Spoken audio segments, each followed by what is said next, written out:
जो हम next unit पढ़ रहे हैं that is nutrition and infection. देखो अब हम अभी तक हमने क्या पढ़ा, हमने 3 टाइप से डिसऑर्डर्स पढ़ लिए हैं। एक में हमने विटामिन ए की डिफिशियंसी, जिसको आई डिफिशियंसी बोला था, वो अलग पढ़ लिया था।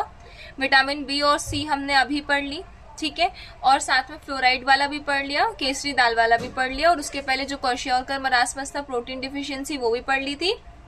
और क्या पढ़ लिया था, एक और कौन सी डिफिशियंसी पढ़ाई थी मैंने, एक और कोई डेफिशिएंसी पढ़ी थी ना, तो मरासमस था, क्वाशियोरकर था, मुझे एक याद नहीं आ रहा, एक और कोई डेफिशिएंसी हमने पढ़ी थी, स्टार्टिंग यूनिट में ही पढ़ी थी। मतलब ये 20 चल रही है ना, तो 19, 18, 17 या 16 में पढ़ी थी। याद रखना चाहिए ना, टाइम ही नहीं मिल रहा होगा खैर रिवाइज करने का। बारी नहीं, वो तो विटामिन बी की डिफिशियंसीज में आगे हमने पहले पढ़ा था, पहले की यूनिट्स में पढ़ा था, 16 या 17 में पढ़ा था। ओके। आते हैं न्यूट्रिशन एंड इन्फेक्शन पे। अब हम इन्फेक्शन की बात करेंगे। देखो अभी जैसे एक मैं एग्जांपल देती हूँ, टाइफाइड। टाइफाइड क्या होता है,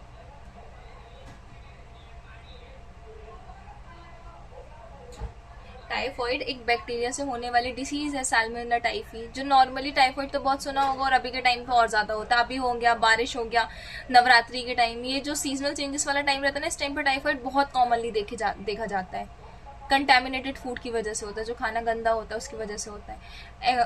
फीवर आता है इसमें, एक्सट्रीम डायरिया लगता है, फ्लूइड की बॉटल्स भी लगाते हैं, फ्लूइड कम हो जाता है बॉडी में, ठीक है।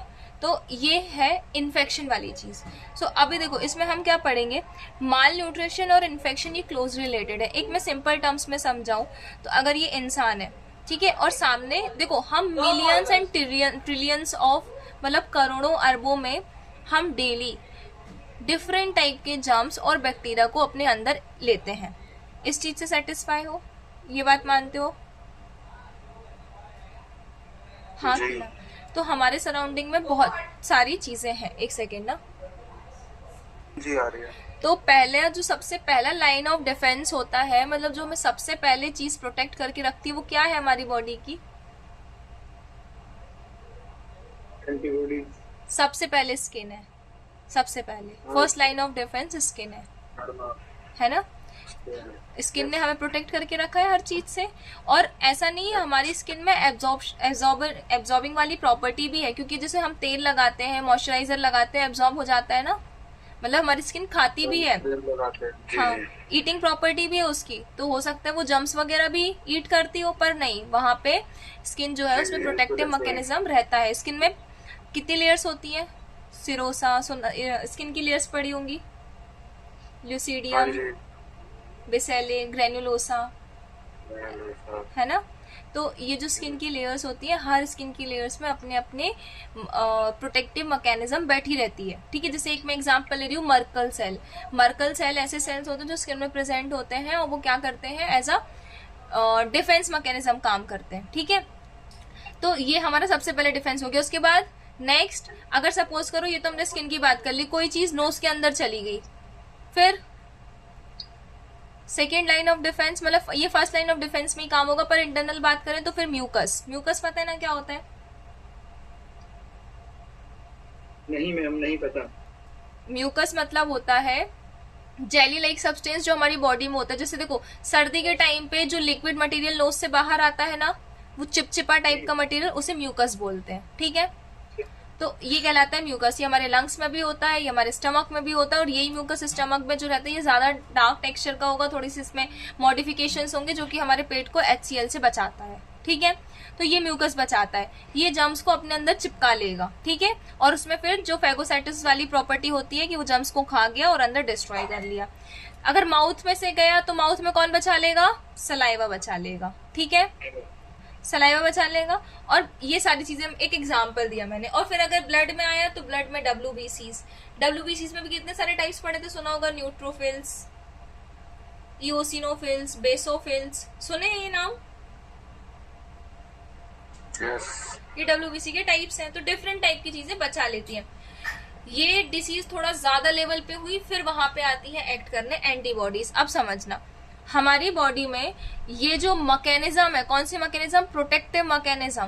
ब्लड के टेक्सचर में बात करें तो ये आती है प्रोटीन से। अगर ब्लड के टेक्सचर में नहीं भी जाए, अगर हम अपने इसमें टेक्सचर में जाएंगे तो बॉडी में जितनी भी मसल्स है वो सब प्रोटीन से बनी है, हमारी स्किन है प्रोटीन से बनी है, हमारी बॉडी जितनी भी हमारी बॉडी जो हमें दिखती है ना पूरी प्रोटीन से बनी है। मतलब हर एक सेल में प्रोटीन अमाइनो एसिड चाहिए। अगर प्रोटीन की डेफिशिएंसी होती है इसका मतलब सीधे सीधे किसकी डेफिशिएंसी हो जाएगी, डिफेंस मैकेनिज्म की डेफिशिएंसी हो जाएगी। तो इसीलिए ये दोनों टर्म्स जो हैं कि माल न्यूट्रिशन मतलब न्यूट्रिशन की कमी होना और इन्फेक्शन ये साथ में को रिलेटेड है। पुष्पिंदर, जब मैंने आपका प्रोजेक्ट बनाया था तो उसमें मैंने ये टॉपिक भी डाला हुआ था इन्फेक्शन वाला, ठीक है, अगर पढ़ा हो तो। जी मैम पढ़ा था, मैंने पढ़ा है वो, तो उसमें इन्फेक्शन वाली चीज भी थी वहां पे, ठीक है। जी। तो children suffering from protein energy mall nutrition often suffer from infection, जैसे डायरिया हो जाना या रेस्पिरेटरी इन्फेक्शन हो जाना, ठीक है। इन्फेक्शन जैसे मीजल्स, मीजल्स पता है क्या होता है?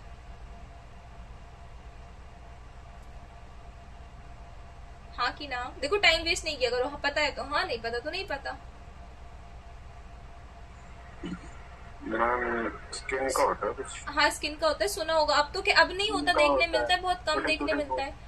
एक MMR करके वैक्सीन लगती है मीजल मम्स की, ठीक है, ऐसी वैक्सीन लगती है, वैक्सीन प्रिवेंटेड रहते हैं जो बचपन में ही लग जाती है, ठीक है। ये वायरल इन्फेक्शन है, बहुत तेज फैलता है, बहुत ज्यादा, इसमें बहुत हाई फीवर आता है, 104 डिग्री फ़ारेनहाइट तक का फीवर आएगा, ठीक है। रैशेज हो जाते हैं पूरी बॉडी में रेड रेड, पर अभी ये देखने नहीं मिलता क्योंकि क्या लग जाती है, वैक्सीन लग जाती है। आगे बात करें फिर डायरिया, डायरिया मतलब लूज मोशंस, ठीक है। क्यों होते हैं? क्योंकि हमारे स्टमक में या हमारे इंटेस्टाइन में क्या हो गया है, कोई भी फॉरेन पार्टिकल का वहां पे इन्वेड हो गया है, वो अंदर घुस गया है, जिसकी वजह से क्या हुआ है, जो प्रॉपर मैकेनिज्म थी वो हो नहीं पा रही है, ठीक है। फिर वूपिंग कफ, वूपिंग कफ मतलब कफ मतलब पता होना चाहिए। मैम वूफिंग कफ नहीं पता। कफ क्या होता है? कफ बता दो मुझे। मैम कफ मतलब तो नॉर्मल है, खांसी। खांसी। वूपिंग कफ मतलब जो वूपिंग कफ में जैसे म्यूकस रहता है ना, गले में से लगता है, गले में कुछ म्यूकस है खांसते टाइम में, that is known as whooping cough, ठीक है। तो ऑल्सो लीड टू मालन्यूट्रिशन। मतलब कौन सी वाली खांसी? बलगम वाली खांसी। हाँ, whooping cough. Relationship between malnutrition and infection form a विसिकस साइकिल। कैसी साइकिल फॉर्म करती है? विसिकस साइकिल। विसिकस साइकिल मतलब क्या होता है? इन्फेक्शन और माल न्यूट्रिशन के बीच में क्या एक साइकिल का फ्लो होना, जिसे हम आगे पढ़ेंगे। इतना क्लियर है? आगे बात करें सेनरिज्म की। सेनरिज्म मतलब क्या होता है? जब माल न्यूट्रिशन, देखो यहाँ पे चीजें इजी है पर टर्म्स डिफिकल्ट है, क्योंकि हम डिसीजेस पे आ रहे हैं और पैथोलॉजी इजी नहीं होती। So when mall nutrition and infection occur together, मतलब माल न्यूट्रिशन भी हो रहा है और इन्फेक्शन भी हो रहा है, they worsen each other's effect. Normal सी बात है, क्योंकि अगर हमारी बॉडी में इम्यूनिटी नहीं रहेगी तो हमारी बॉडी वीक हो जाएगी। तो अगर हम खाना भी खाएंगे तो डाइजेस्ट कर पाएंगे क्या उसको? नहीं। तो दोनों चीजें अल्टरनेट चल रही है ना, ठीक है। दूसरी चीज कुछ अच्छा पूछने वाली थी, हाँ, हमारी बॉडी में सबसे ज्यादा एनर्जी जो है वो किस में जाती है?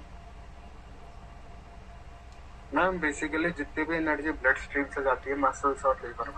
नहीं, सबसे ज्यादा एनर्जी वेस्ट नहीं बोलूंगी, यूज किस में होती है हमारी बॉडी में? प्रोसेस में जितनी प्रोसेस होती है, रेस्पिरेशन, सोचना, दिल का धड़कना, ऐसे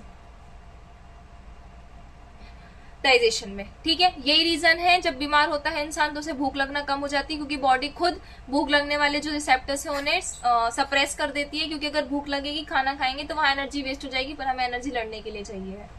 आया इस कॉन्सेप्ट क्लियर हो क्यों फीवर में भूख नहीं लगती? मैम जल्दी बोल रही आप। फीवर में भूख इसलिए नहीं लगती क्योंकि हमारी बॉडी में सबसे ज्यादा जो एनर्जी है वो डाइजेशन में जाती है, ठीक है। अब अगर फीवर में भूख लगेगी तो क्या होगा? एनर्जी किसमें चली आएगी? डाइजेशन में, खाना खाने में, उसको एब्जॉर्ब करने में, उसको डाइजेस्ट करने में, ठीक है। और कुछ देर तक बॉडी स्टोर भी करती है, तब ऐसे तो नहीं होता ना अब भी खाया हो तुरंत फ्रेश होने चले गए, नहीं। तो ये पूरी मैकेनिज्म जो है ये लंबी है, टाइम लगता है इसमें 4-5 घंटे का, तो इसमें एनर्जी वेस्ट होगी। और बॉडी को अभी फीवर है, बॉडी को तो उसको फीवर है मतलब वायरल या बैक्टीरियल कुछ इन्फेक्शन हो चुका है अंदर, बैक्टीरिया को एनर्जी चाहिए उससे लड़ने के लिए, पर अगर वो खाने में वेस्ट कर देगी तो फिर लड़ेगी कैसे? आप समझ में आया क्यों भूख नहीं लगती फीवर में? ठीक है पुष्पेंद्र आपको? जी मैम। अब इसका एग्जाम्पल देखते हैं, ठीक है। एग्जाम्पल देखेंगे। सो अ चाइल्ड, अच्छा हाँ ये तो पढ़ ले। दिस कंबाइंड हार्मफुल इफेक्ट, जो ये कंबाइंड हार्मफुल इफेक्ट रहता है सबका साथ में, इसी को सिनरिज्म बोलते हैं। मतलब माल न्यूट्रिशन के जितने भी सिम्टम्स आ रहे हैं, इन्फेक्शन के जितने भी सिम्टम्स, ये साथ में अकर हो रहे हैं और एक दूसरे को अफेक्ट कर रहे हैं, इसी को सिनरिज्म बोलते हैं, ठीक है। Example a child with moderate PEM. PEM मतलब, अब पीईएम पता होना चाहिए क्योंकि मैंने पीईएम पढ़ाया है। Protein energy malnutrition। Good, protein energy malnutrition, very good.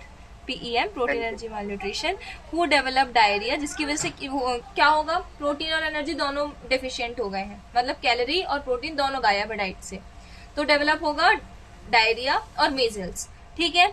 ये क्या होगा, ये सीवियर माल न्यूट्रिशन बना देगी, जैसे क्वाशियोरकर। क्वाशियोरकर पढ़ी थी?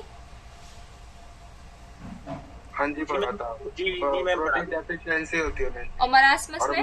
मरासमस में एनर्जी के साथ प्रोटीन डेफिशिएंसी दोनों होती है। मतलब कैलोरी के साथ प्रोटीन कैलोरीज डेफिशिएंसी के साथ होता है मेरा मतलब, कैलोरीज के साथ। गुड। फिर सही बोला? सही बोला, बिल्कुल सही बोला। फिर विसिकस cycles of malnutrition and infection. अब हम विसिसियस साइकिल पढ़ रहे हैं, ठीक है। तो मालन्यूट्रिशन लीड्स टू इन्फेक्शन, क्योंकि डिसीज फाइटिंग पावर कम हो जाती है। एंटीबॉडीज जो है वो कम होने लगती, क्योंकि यहाँ पे प्रोटीन ही नहीं है, बिना प्रोटीन के एंटीबॉडीज कैसे बनेंगी। स्किन एंड म्यूकस मेम्ब्रेन जो है ये वीक हो जाती हैं। वॉर्म का इन्फेस्टेशन जो है बहुत सीवियर हो जाता है, जैसे पेट में कीड़े होते हैं ना, तो नॉर्मली ये पेनिट्रेट ज्यादातर वॉल से नहीं कर पाते, क्योंकि हमारी वॉल में एक तो मैकेनिज्म होते हैं जो इसको अंदर नहीं घुसने देंगे, इतने सारे हमारे पास डिफरेंट टाइप के सेल्स हैं, एंटीबॉडीज हैं। दूसरा हमारी मसल्स में जो लेयर्स है, अंदर भी पता है स्किन है, जैसे एपिडर्मिस है ना, अंदर भी जो भी ऑर्गन्स बने हैं वो सब इसीलिए तो बने एपिडर्मिस के, है ना। तो इससे इन्वेड नहीं होने देती। तो होता क्या है कि अगर इन्फेक्शन हो जाएगा और मालन्यूट्रिशन हो जाएगा तो ये सारी चीजें वीक पड़ने लगेंगी, तो जो वॉर्म्स हैं ये इजीली घुस जाएंगे, इधर से उधर ट्रेवल करने लगेंगे, ठीक है। जैसे मैंने कल सेजिनेटा सोलेनियम बोलते हैं कि टेनिया बोलते हैं उसको, टेनिया सेजिनेटा, जो वीफ वाला बताया था वो वीफ नहीं पॉर्क वाला बताया था ना, टेनिया सेजिनेटा वाला, है ना। तो उसमें क्या होता है, वो ट्रेवल करता है, वो लंग्स में भी जाता है, हार्ट में भी जाता है, इवन सीवियर केसेस में वो ब्रेन में भी चला जाता है वो वॉर्म। और ब्रेन में जाएगा तो इंसान बच सकता है क्या फिर? नहीं, कोई चांस नहीं है, ठीक है। Infection leads to malnutrition, क्योंकि यहाँ पे एपेटाइट कम हो जाएगी, न्यूट्रिएंट एब्जॉर्प्शन कम हो जाएगा, न्यूट्रिएंट जो है ये लॉस्ट होने लगेंगे बॉडी से।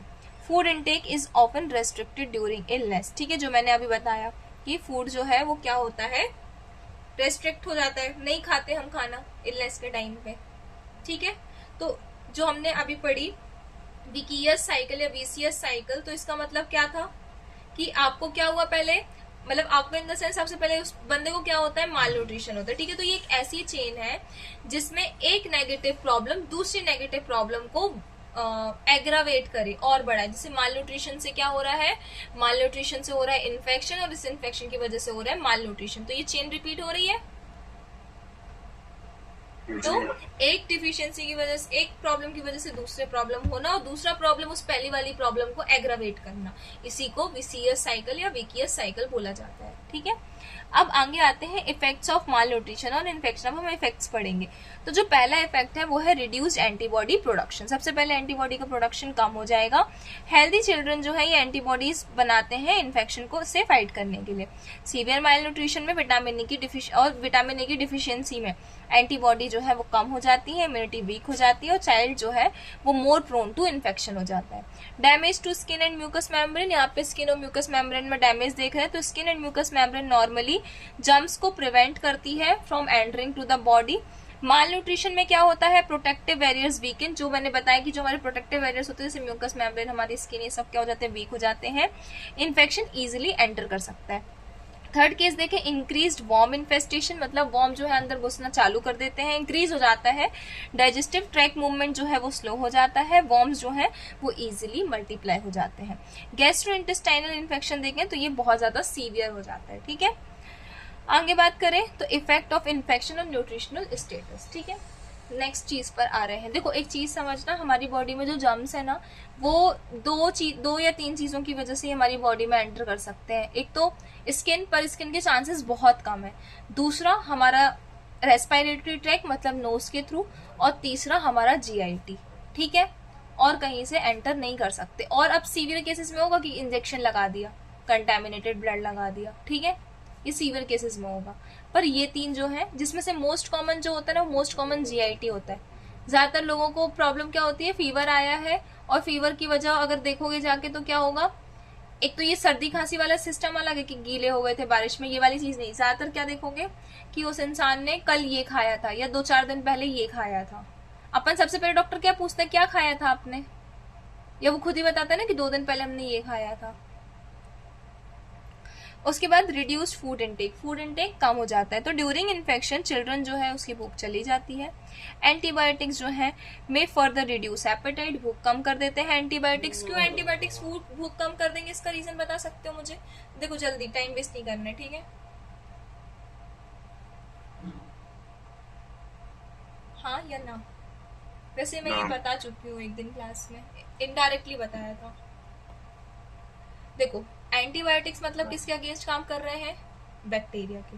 तो हमारे GIT के जो गुड बैक्टीरिया वो भी मर जाएंगे बुरे के साथ साथ, और हमारे बैक्टीरिया रिस्पॉन्सिबल है हमारे कहीं ना कहीं भूख के लिए भी बोल सकते हैं। बाकी एब्जॉर्प्शन जो सही तरीके से एब्जॉर्प्शन होता है ना, वो गुड बैक्टीरिया की वजह से होता है। अगर गुड बैक्टीरिया नहीं होगा तो डाइजेशन अच्छे से नहीं होगा और एब्जॉर्प्शन अच्छे से नहीं होगा। ठीक है, बेसिकली डाइजेशन सबसे पहले तो अच्छे से नहीं होगा। जब तक डाइजेशन अच्छे से नहीं होगा, एब्जॉर्ब अच्छे से नहीं हो सकता है। ठीक है, इतना क्लियर है? कोई डाउट है इसमें? ठीक है। मदर में restrict food wrongly during illness. ठीक है, अब यहाँ पे मदर्स में restrict food wrongly during illness. अब इसकी वजह से reduce in nutrient intake, poor nutritional status. अब जो क्या होता है, जैसे मान लो कुछ बीमारी हो गई, इलनेस हो गया, तो मदर्स क्या करेंगी, में रेस्ट्रिक्ट फूड, वो हो सकता है खाना बंद कर दे, जिसकी वजह से न्यूट्रिएंट इनटेक रिड्यूस हो जाएगा और poor intake status, poor nutritional status देखने मिलेगा। एब्जॉर्प्शन ऑफ, वैसे ये वाली चीज थोड़ा सा रेयर है, पर ये होता है ना कि बच्चा खाना ही ज्यादा नहीं खाता, कहाँ तक खिलाओगे आप? चलो एक खा रहे, एक खा लो। और हमारे इंडिया में तो क्या कॉमन होता है, इंसान बच्चा बीमार हुआ, चाय बिस्किट खा लो और फिर दवाई ले लेना। बहुत कॉमन है ना ये, खाली पेट दवाई नहीं लो, बिस्किट खा लो, बिस्किट चाय बिस्किट में, उसके बाद दवाई ले लो। एनीवे ये नहीं होना चाहिए, कुछ और खिला दो। अच्छा, मूंग दाल सबसे अच्छी, मूंग दाल खिचड़ी सबसे इजीली डाइजेस्ट हो जाएगी, है ना? अब आगे बात करें तो रिड्यूस एब्जॉर्प्शन ऑफ न्यूट्रिएंट्स। अब एब्जॉर्प्शन कम हो जाएगा न्यूट्रिएंट्स का। डिसीज जैसे डायरिया, मीजल्स जो है, ये रिड्यूस न्यूट्रिएंट एब्जॉर्प्शन कर देती है। अबाउट टू 60 to 70% न्यूट्रिएंट्स जो है वो सिर्फ इतने एब्जॉर्ब हो पाते हैं। देखो वैसे तो ओनली अबाउट 60-70 न्यूट्रिएंट्स में भी एब्जॉर्ब, इसमें तो 60-70 बोल दिया, पर एक रेट बताए ना, अगर नॉर्मली तो अगर हम 100% खाना खा रहे हैं तो क्या लगता है 100% एब्जॉर्ब होता होगा?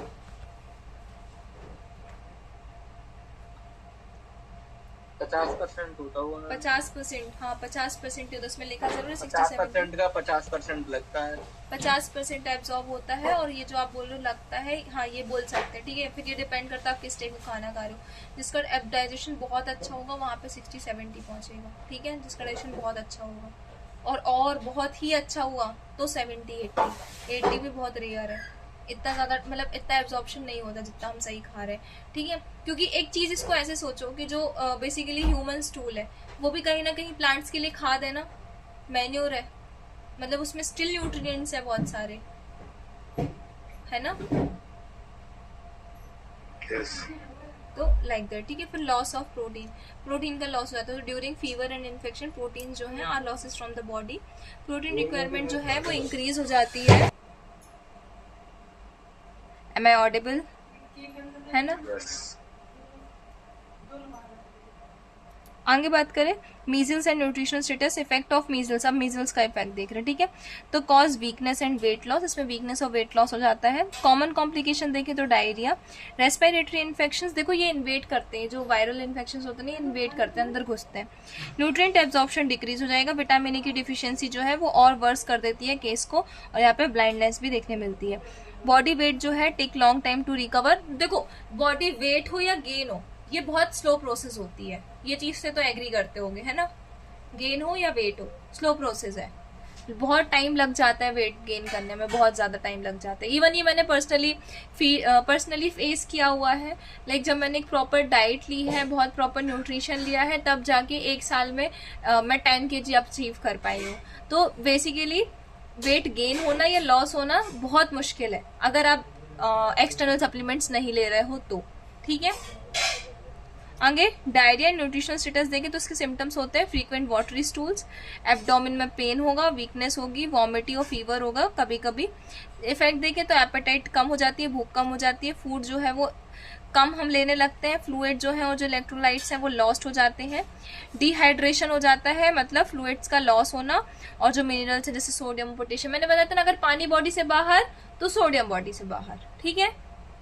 उसके बाद मेजर कॉजेज देखें डेथ का तो वो डायरिया है, इसीलिए किसी को डायरिया होता है तो फटाफट उसको ORS दे देते हैं, जितने बार जा रहे हैं लूज मोशन करने उतने बार ORS पिला रहे हैं, बॉटल्स लगाई जाती हैं इसको रिकवर करने के लिए।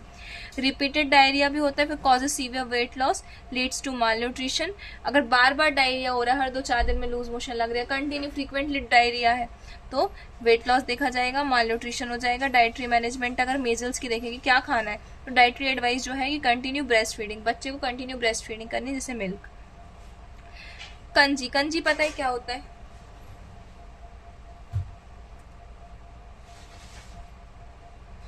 कंजी पता है क्या होता है? देखो वही चीज है ना, फिर नहीं पता तो जल्दी हाँ ना बोलो। सुना है पुष्पेंद्र आपने?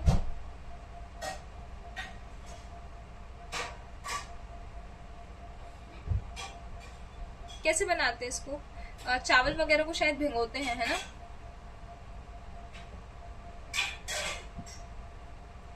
उसके बाद फिर सॉफ्ट खिचड़ी, न्यूट्रिशनल पॉरेजेस, मतलब वो मिक्स्ड वेज होता है शायद। ORS दिया जाता है, डायरिया अगर प्रेजेंट है तो large dose of vitamin A बच्चों को दिया जाता है। Ensure proper feeding to prevent weight loss. Dietary management देखें डायरिया का तो डाइटरी एडवाइस ये होती है कि कंटिन्यू ब्रेस्ट फीडिंग करना है, सॉफ्ट और इजीली डाइजेस्टिबल फूड देना है जैसे राइस और दाल चावल, खिचड़ी, सूप, एग, फिश, वैसे बच्चों को फिश नहीं खिलाई जाती। गिव पोटेशियम एकदम से बहुत सारा, लाइक बहुत कम क्वांटिटी में, ठीक है। फिर पोटेशियम रिच फूड्स देना है जैसे बनाना, पटेटो, कैरेट, फ्रूट के जूसेस पिलाने हैं। छोटी छोटी मील्स देनी है 5 से 7 बार दिन में। गिव प्लेंटी ऑफ फ्लूइड्स, ठीक है, जैसे चावल का पानी, कोकोनट का पानी, बटर मिल्क मतलब छाछ, ठीक है, लेमन वाटर, दाल सूप, ठीक है। फिर ऑरेंज रिहाइड्रेशन सॉल्यूशन जैसे अच्छा ORS का फुल फॉर्म है ओरल रिहाइड्रेशन सॉल्यूशन, मैंने वो ऑरेंज बोल दिया था ना, ओरल रिहाइड्रेशन सॉल्यूशन, ठीक है। मतलब ऊपर से हम डिहाइड्रेशन मतलब पानी कमी, रिहाइड्रेशन मतलब पानी को भरपूर करना, तो oral rehydration solution. Home preparation देखें ORS की तो 1 लीटर क्लीन वाटर, कितना? 1 लीटर पानी, 1 लीटर क्या करना है? साफ पानी, जिसमें 3 finger pinch of salt. Pinch मतलब समझते हो? पिंच मतलब लाइक दैट, जैसे हम हल्दी डालते हैं ना, पिंच ऑफ टर्मरिक, पता है पिंच क्या होता है? हाँ या ना? हाँ जी। पुष्पेंद्र आपको सो गए क्या? पिछली बार आप क्लास में सो गए थे, कितना 11, 11:30 बज रहे हैं। आई थिंक पुष्पेंद्र फिर से सो गए हैं, चलो कोई नहीं। 4 फिंगर स्कूप ऑफ शुगर, देखो 3 पिंच ऑफ सॉल्ट लेना है, मतलब वो जो पिंच रहता है ना, समझ गए हो ना दीपक कैसे बोल रही हूँ मैं? तो हमने क्या डाला? सॉल्ट डाला और 4 चम्मच शुगर डाली। नमक कम शुगर ज्यादा, क्यों? क्योंकि शुगर इंस्टेंट एनर्जी देगा, ठीक है, और नमक जाके मिनरल्स का काम करेगा, मिनरल बैलेंस करने का। जो शक्कर है वो एनर्जी देने का, और मिनरल्स जो नमक जो है वो मिनरल्स का। अच्छे से मिलाया सॉल्यूशन को, रिप्लेस लॉस्ट, जो सॉल्यूशन है वो इलेक्ट्रोलाइट और लॉस्ट लाइट को रिप्लेस करता है, प्रिवेंशन ऑफ डायरिया करता है। Give clean and well cooked food देना है, safe drinking water, maintain good hygiene. Important definition देखें तो डायरिया मतलब the frequent passing of stools with so much water. Measles मतलब एक वायरल इन्फेक्शन में फीवर और स्किन रैश हो जाते हैं। एंटीबॉडीज मतलब हमारे प्रोटेक्टिव सब्सटेंसेज जो इन्फेक्शन से फाइट करते हैं। एंटीबायोटिक्स मतलब जो मेडिसिन यूज की जाती है इन्फेक्शन को ट्रीट करने के लिए। डिहाइड्रेशन मतलब फ्लूइड्स का लॉस होना, इलेक्ट्रोलाइट्स का लॉस होना। की पॉइंट्स देखें तो malnutrition and infection from a विसिकियस साइकिल, वही एक से दूसरा हो रहा है, दूसरे से वापस पहले वाला एग्रावेट हो रहा है, अफेक्ट हो रहा है। Infection decrease appetite and nutrient absorption, malnutrition lowers immunity. Measles and diarrhoea commonly जो है मालन्यूट्रिशन को वर्स कर देते हैं। ORS एंड प्रॉपर न्यूट्रिशन जो है वो हेल्प करती है इस कॉम्प्लिकेशन को प्रिवेंट करने में। ये हमारा कंप्लीट हो गया टॉपिक। कोई डाउट है? नो, कोई डाउट नहीं है? पुष्पेंद्र आपको आवाज नहीं आ रही?